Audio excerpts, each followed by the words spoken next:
మొత్తం మిల్లుల కథ మిర్యాలగూడ సన్న బియ్యం అమ్మే రైస్ మిల్లుల మీ జిమిక్ చెప్తా ఒకటే నిమిషం. ఇప్పుడు ఫస్ట్ ఏం చేస్తున్నారు రైతులల్లా మంచి క్వాలిటీ విత్తనాలు వస్తున్నాయి. Number 1 quality. మీరు విభేదాలు పెట్టి మహేంద్ర చింట్లని ఇంకో కావేరి చింట్లని ఇంకో రకరకాల విభేదాలు పెట్టి ఫస్ట్ మార్కెట్ స్టార్టింగ్ లా మీరు ఏం చేస్తున్నారు సిండికేట్ అవుతుంది. సిండికేట్ అయ్యి బియ్యం మీరు అమ్ముకోవడం బయట మార్కెట్ లో బియ్యం అమ్ముకోవాలనే తెలివితోటి మహా మేధావులు రైస్ మిల్లర్లు 7,000 మనం స్టాండర్డ్ అమ్ముకోవాలని తెలివితోటి 2700 2750 వేస్తారు మీరు స్టార్టింగ్ లా. అది అరకొరకు వస్తాయి. తర్వాత ఏం చేస్తారు చిటికేసి మొత్తం సిండికేట్ అయ్యి ఇక అనకూడదు ఆ మాట మిమ్మల్ని. కానీ ఎవరెంబ సొమ్ము ఎవరి సొమ్ము ఇది ఎవరి చెమట ఎవరి రక్తదారం ఇవాళ మొత్తం 100 వ్యవస్థలు ఇవాళ భారతదేశంలో బతుకుతున్నాయంటే రైతు చెమట దార పోస్తేనే ఈ 100 వ్యవస్థలు బతుకుతున్నాయి. అలాంటి రైతులు మీరు ఎంత చేస్తున్నారంటే 90% వడ్లను మొత్తం 6 సిండికేట్ అయ్యి మా దాంట్లో కూడా కొంతమంది బోకరా కొడుకులు రైతుల వాళ్ళని కట్టుకొని మా మధ్యలల్లా విభేదాలు పెట్టి వీళ్ళ కాలకు మధ్యలో లింకు మాట్లాడి వాళ్ళని ఏదో లాలచి పరిచి వాళ్ళతోటి కొద్దిగా మీరు లాభాపేక్షలు పొంది మీ పొద్దున్నేస్తే పొలం వల్ల పని చేసుకుంటారు. మీకు రాజకీయాలు తెలియదు. గడ్డి కోసుకోవడం మోటార్ పెట్టుకోవడం పొలం బారించుకోవడం వాటి రాడుగా వాళ్ళతో మీకు సంబంధం లేదు.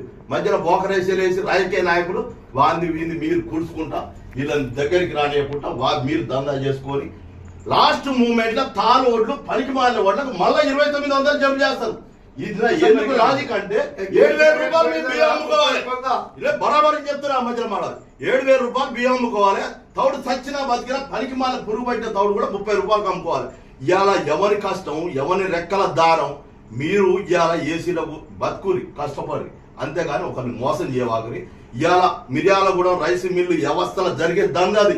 ఇలా మేము అందరం మాట్లాడుతుంటే నీ రైతులు మేము నువ్వు పొద్దున్న లేస్తే దుమ్మేసేది ఇక్కడ నీ మొత్తం కాల్షియం వాటర్ మొత్తం వచ్చేది ఈ భూమిలో ఇంకేది నువ్వు ఆడనో మిర్యాలలో కూర్చొని అసోసియేషన్ బిల్డింగ్ వాళ్ళ అనుమతి తీసుకొని వస్తానంటే ఇక్కడ తేడా తెల్లగా అర్థమవుతుంది మీరు సిండికేట్ ఎట్లా అవుతున్నారు అనేది.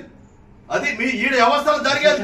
నీ బియ్యం ఆగు నీ బియ్యం ఏ బియ్యం రకరకాల బియ్యం అమ్ముతున్నావా బియ్యం మొత్తం అన్ని ఒకటే రేటుకి అమ్ముకుంటున్నావు. వాడు క్వాలిటీ సైంటిస్టులు కష్టపడి ఉత్తమమైన క్వాలిటీ తీసుకొచ్చి అన్ని రకాల టెస్టులు చేసినాకనే ఆ బియ్యాన్ని పబ్లిసిటీ చేస్తారు. ఆ వడ్లని బయటికి ఇస్తారు.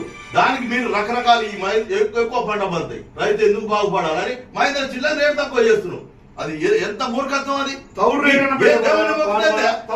ఏ దేవుని మొక్కితే నువ్వు చేసే ఇటువంటి మానకూడదు. ఆ మాట లుచ్చావరాలు చేసి నువ్వు ఆ రైతు ఆ కష్టం వల్ల ఆ రైతు చవటలు ఉంది దేవుడు వాడు పండించిన పంటలా భూమిలో చీమ కాల్చి ఆకాశం పక్షి వరకు ఆ రైతు మీద ఆధారపడతారు. అసలు రైతు నువ్వు కాపాడుకో.